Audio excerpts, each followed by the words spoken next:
ਲਿਫਾਫੇ। ਪਿੰਡ ਦੀਆਂ ਗਲੀਆਂ ਵਿੱਚ ਸ਼ੋਰ ਪਿਆ ਹੋਇਆ ਸੀ। ਗੁਰਦੀਪ, ਮਨਜੀਤ ਅਤੇ ਸੰਤੋਖ ਚੀਕਾਂ ਮਾਰਦੇ ਸਕੂਲ ਵੱਲ ਠੱਠੇ ਜਾ ਰਹੇ ਸਨ। ਬਾਬਾ ਕਾਹਨ ਸਿੰਘ ਡਾਂਗ ਚੁੱਕੀ ਉਹਨਾਂ ਦੇ ਪਿੱਛੇ ਪਿੱਛੇ ਦੌੜਦਾ ਆ ਰਿਹਾ ਸੀ। ਬੱਚਿਆਂ ਮਗਰ ਭੱਜਦਿਆਂ ਵਿਚਾਰੇ ਬਾਬੇ ਨੂੰ ਸਾਹ ਚੜ ਗਿਆ। ਬੱਚਿਆਂ ਮਗਰ ਭੱਜਦਿਆਂ ਵਿਚਾਰੇ ਬਾਬੇ ਨੂੰ ਸਾਹ ਚੜ ਗਿਆ ਅਤੇ ਉਹ ਰੁਕ ਕੇ ਉੱਚੀ ਉੱਚੀ ਬੋਲਣ ਲੱਗਿਆ, ਠਹਿਰ ਤਾਂ ਜਾਓ ਸ਼ੈਤਾਨੋ, ਇੱਕ ਵਾਰੀ ਮੇਰੇ ਹੱਥ ਆ ਜਾਓ ਸਹੀ, ਗਿੱਟੇ ਨਾ ਸੇਕ ਦਿਆਂ ਤਾਂ।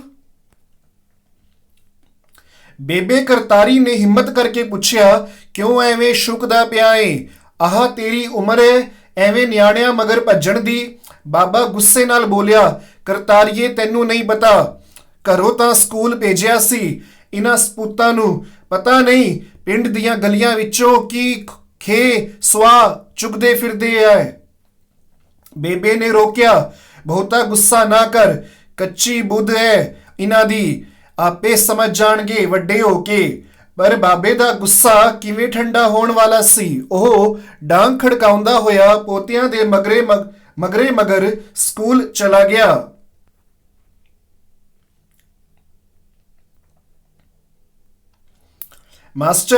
ਮਾਸਟਰ ਜੀ ਸਟਾਫ ਰੂਮ ਵਿੱਚ ਬੈਠੇ ਕਾਪੀਆਂ ਚੈੱਕ ਕਰ ਰਹੇ ਸਨ। ਬੱਚਿਆਂ ਨੂੰ ਵੀ ਭੱਜ ਕੇ ਇੰਨਾ ਸਾਹ ਚੜਿਆ ਸੀ ਕਿ ਉਹਨਾਂ ਦੇ ਮੂੰਹੋਂ ਗੱਲ ਨਹੀਂ ਸੀ ਨਿਕਲ ਰਹੀ। ਬਾਬਾ ਡਾਂਗ ਚੁੱਕੀ ਉਹਨਾਂ ਦੇ ਪਿੱਛੇ ਪਿੱਛੇ ਆ ਰਿਹਾ ਸੀ। ਵੱਡੇ ਗੁਰਦੀਪ ਨੇ ਹਿੰਮਤ ਕਰਕੇ ਕਿਹਾ, ਮਾਸਟਰ ਜੀ ਸਾਡੇ ਬਾਬਾ ਜੀ ਨੂੰ ਰੋਕੋ, ਅਤੇ ਉਸ ਨੇ ਬਾਹਰ ਵੱਲ ਇਸ਼ਾਰਾ ਕੀਤਾ। ਬਾਬਾ ਕਾਹਨ ਸਿੰਘ ਮਾਸਟਰ ਜੀ ਕੋਲ ਪਹੁੰਚ ਕੇ ਗਰਜ ਕੇ ਬੋਲੇ, ਮਾਸਟਰ ਜੀ ਇਹ ਨਿਆਣੇ ਬਾਹਰ ਕੀ ਕਰਦੇ ਫਿਰਦੇ ਐ? ਅਸੀਂ ਤਾਂ ਤੁਹਾਡੇ ਕੋਲ ਭੇਜਿਆ ਸੀ ਕਿ 4 ਅੱਖਰ ਪੜ੍ਹ ਲੈਣਗੇ। ਮਾਸਟਰ ਜੀ ਨੇ ਬਾਬਾ ਜੀ ਨੂੰ ਬੈਠਣ ਲਈ ਕੁਰਸੀ ਦਿੱਤੀ ਅਤੇ ਕਿਹਾ, ਬਾਬਾ ਜੀ ਇਹਨਾਂ ਬੱਚਿਆਂ ਨੂੰ ਪਿੰਡ ਦੇ ਆਲੇ ਦੁਆਲੇ ਨੂੰ ਸਾਫ਼ ਕਰਨ ਲਈ ਭੇਜਿਆ ਸੀ। ਇਹਨਾਂ ਦੀ ਤਰ੍ਹਾਂ ਹੋਰ ਬੱਚਿਆਂ ਦੀ ਵੀ 1 ਘੰਟੇ ਲਈ ਡਿਊਟੀ ਲਾਈ ਗਈ ਹੈ। ਬਾਬਾ ਜੀ ਬੋਲੇ, ਪਰ ਇਹ ਤਾਂ ਮੋਮ ਜਾਮੇ ਦੇ ਲਿਫਾਫੇ ਇਕੱਠੇ ਕਰਦੇ ਸੀ, ਭਲਾ ਇਹਦੀ ਕੀ ਲੋੜ? ਲਿਫਾਫੇ ਤਾਂ ਆਪੇ ਹੀ ਹਵਾ ਵਿੱਚ ਇੱਧਰ ਉੱਧਰ ਉੱਡ ਜਾਂਦੇ ਨੇ।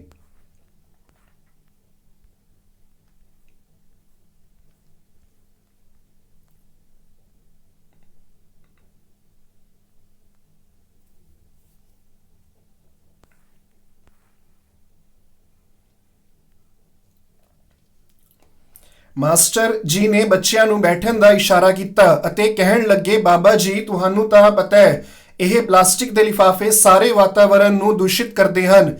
ਇਹ ਨਾ ਗਲਦੇ ਹਨ ਅਤੇ ਨਾ ਹੀ ਸੜਦੇ ਹਨ।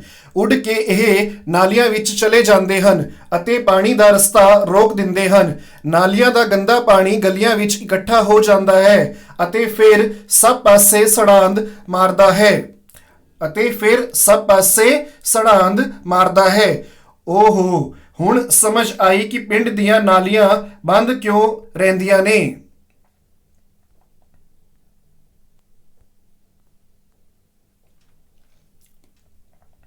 ਬਾਬਾ ਜੀ ਨੇ ਸਿਰ ਹਿਲਾਉਂਦੇ ਹੋਏ ਆਖਿਆ। ਫਿਰ ਮੱਥੇ ਤੇ ਹੱਥ ਫੇਰਦੇ ਹੋਏ ਉਹ ਥੋੜੀ ਦੇਰ ਰੁਕ ਕੇ ਬੋਲੇ, ਹਾਂ ਚੇਤੇ ਆਈ ਗੱਲ। ਉਸ ਦਿਨ ਮੈਂ ਖੇਤਾਂ ਨੂੰ ਪਾਣੀ ਲਾ ਰਿਹਾ ਸਾਂ। ਪਾਣੀ ਤਾਂ ਕੀੜੀ ਦੀ ਚਾਲ ਤੁਰਿਆ ਆ ਰਿਹਾ ਸੀ। ਵੇਖਿਆ ਤਾਂ ਖਾਲ ਵਿੱਚ ਮੋਮ ਜਾਮੇ ਦੇ ਲਿਫਾਫੇ ਫਸੇ ਪਏ ਸਨ। ਲਿਫਾਫੇ ਬਾਹਰ ਕੱਢੇ ਤਾਂ ਜਾ ਕੇ ਖੇਤਾਂ ਨੂੰ ਪਾਣੀ ਤੁਰਿਆ। ਬਾਬਾ ਜੀ ਇਹ ਲਿਫਾਫੇ ਖਾ ਕੇ ਕਈ ਡੰਗਰ ਵੀ ਮਰ ਜਾਂਦੇ ਨੇ। ਗੁਰਦੀਪ ਬੋਲਿਆ, ਹੈ ਇਹ ਵੀ ਹੋ ਸਕਦਾ ਹੈ? ਬਾਬਾ ਜੀ ਇਹ ਗੱਲ ਮੰਨਣ ਨੂੰ ਤਿਆਰ ਨਹੀਂ ਸਨ। ਗੁਰਦੀਪ ਠੀਕ ਕਹਿ ਰਿਹਾ ਏ ਬਾਬਾ ਜੀ, ਲੋਕੀ ਘਰ ਦਾ ਸਾਰਾ ਕੂੜਾ ਕਰਕਟ, ਕੱਚ, ਬਲੇਡ, ਸੂਈਆਂ, ਪਿੰਨ ਆਦਿ ਲਿਫਾਫੇ ਵਿੱਚ ਬੰਦ ਕਰਕੇ ਬਾਹਰ ਸੁੱਟ ਦਿੰਦੇ ਹਨ।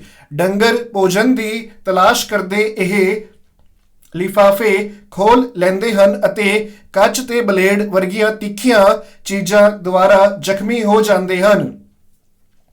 ਕਈ ਵਾਰ ਇਹ ਲਿਫਾਫੇ ਭੋਜਨ ਨਲੀ ਵਿੱਚ ਅਟਕ ਜਾਂਦੇ ਹਨ ਅਤੇ ਡੰਗਰ ਦੀ ਮੌਤ ਹੋ ਜਾਂਦੀ ਹੈ। ਫਿਰ ਤਾਂ ਲਿਫਾਫੇ ਇਕੱਠੇ ਕਰਕੇ ਅੱਗ ਲਾ ਦੇਣੀ ਚਾਹੀਦੀ ਹੈ, ਬਾਬਾ ਜੀ ਨੇ ਕਿਹਾ। ਪਰ ਅੱਗ ਲਾਉਣੀ ਵੀ ਤਾਂ ਖਤਰਨਾਕ ਹੈ, ਕਿਉਂਕਿ ਪੋਲੀਥੀਨ ਅੰਦਰ ਜ਼ਹਿਰੀਲੇ ਪਦਾਰਥ ਹੁੰਦੇ ਹਨ। ਇਹਨਾਂ ਦੇ ਬਲਨ ਤੇ ਪੈਦਾ ਹੋਣ ਵਾਲੀਆਂ ਗੈਸਾਂ ਸਿਹਤ ਲਈ ਬਹੁਤ ਹਾਨੀਕਾਰਕ ਹਨ, ਮਾਸਟਰ ਜੀ ਨੇ ਦੱਸਿਆ।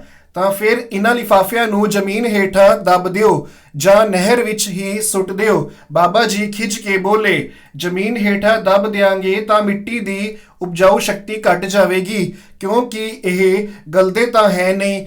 ਵਹਿੰਦੇ ਪਾਣੀ ਵਿੱਚ ਸੁੱਟ ਦਿਆਂਗੇ ਤਾਂ ਮੱਛੀਆਂ ਅਤੇ ਪਾਣੀ ਦੇ ਜੀਵ ਇਹਨਾਂ ਨੂੰ ਨਿਗਲ ਕੇ ਮਰ ਜਾਣਗੇ, ਮਾਸਟਰ ਜੀ ਨੇ ਦੱਸਿਆ।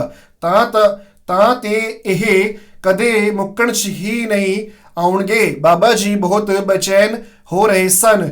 ਸਭ ਤੋਂ ਚੰਗੀ ਗੱਲ ਤਾਂ ਇਹ ਹੈ ਕਿ ਇਹਨਾਂ ਦੀ ਵਰਤੋਂ ਬੰਦ ਕੀਤੀ ਜਾਵੇ। ਕਾਗਜ਼ ਦੇ ਬਣੇ ਲਿਫਾਫੇ ਜਾਂ ਕੱਪੜੇ ਦੇ ਥੈਲੇ ਵਰਤੇ ਜਾਣ, ਮਾਸਟਰ ਜੀ ਨੇ ਕਿਹਾ। ਪਰ ਬਿਮਾਰੀ ਨੂੰ ਜੜ ਤੋਂ ਕਿਉਂ ਨਹੀਂ ਕੱਟ ਦਿੰਦੇ, ਬੰਦ ਹੀ ਕਰ ਦਿਓ ਬਣਾਉਣੇ, ਬਾਬਾ ਜੀ ਗੁੱਸੇ ਵਿੱਚ ਬੋਲੇ। ਸਰਕਾਰ ਨੇ ਕਈ ਥਾਵਾਂ ਤੇ ਕਾਨੂੰਨੀ ਤੌਰ ਤੇ ਇਹਨਾਂ ਲਿਫਾਫਿਆਂ ਦੀ ਵਰਤੋਂ ਬੰਦ ਕਰ ਦਿੱਤੀ ਹੈ। ਖਾਸ ਤੌਰ ਤੇ ਸੈਰ ਸਪਾਟੇ ਵਾਲੀਆਂ ਥਾਵਾਂ ਜਿਵੇਂ ਕਿ ਹਿਮਾਚਲ ਪ੍ਰਦੇਸ਼ ਵਿੱਚ ਸਥਿਤ ਪਹਾੜੀ ਸਥਾਨਾਂ ਵਿੱਚ ਇਹਨਾਂ ਦੀ ਵਰਤੋਂ ਉੱਤੇ ਰੋਕ ਲਾਈ ਜਾ ਚੁੱਕੀ ਹੈ। ਸਰਕਾਰ ਹੋਰ ਵੀ ਕਈ ਕਦਮ ਚੁੱਕ ਰਹੀ ਹੈ। ਮਾਸਟਰ ਜੀ ਦੀ ਗੱਲ ਸੁਣ ਕੇ ਬਾਬਾ ਜੀ ਨੇ ਹੁੰਗਾਰਾ ਭਰਿਆ। ਮਾਸਟਰ ਜੀ, ਫਿਰ ਤਾਂ ਮੇਰੇ ਪੋਤੇ ਬੜਾ ਹੀ ਚੰਗਾ ਕੰਮ ਕਰ ਰਹੇ ਹੈ। ਮਾਸਟਰ ਜੀ, ਫਿਰ ਤਾਂ ਮੇਰੇ ਪੋਤੇ ਬੜਾ ਹੀ ਚੰਗਾ ਕੰਮ ਕਰ ਰਹੇ ਹੈ। ਮੇਰੀ ਤਾਂ ਮੱਤ ਹੀ ਮਾਰੀ ਗਈ ਜੋ ਬਿਨਾਂ ਸੋਚੇ ਸਮਝੇ ਮੈਂ ਇੰਨਾ ਗੁੱਸਾ ਕੀਤਾ। ਬਾਬਾ ਜੀ ਨੂੰ ਆਪਣੇ ਕੀਤੇ ਤੇ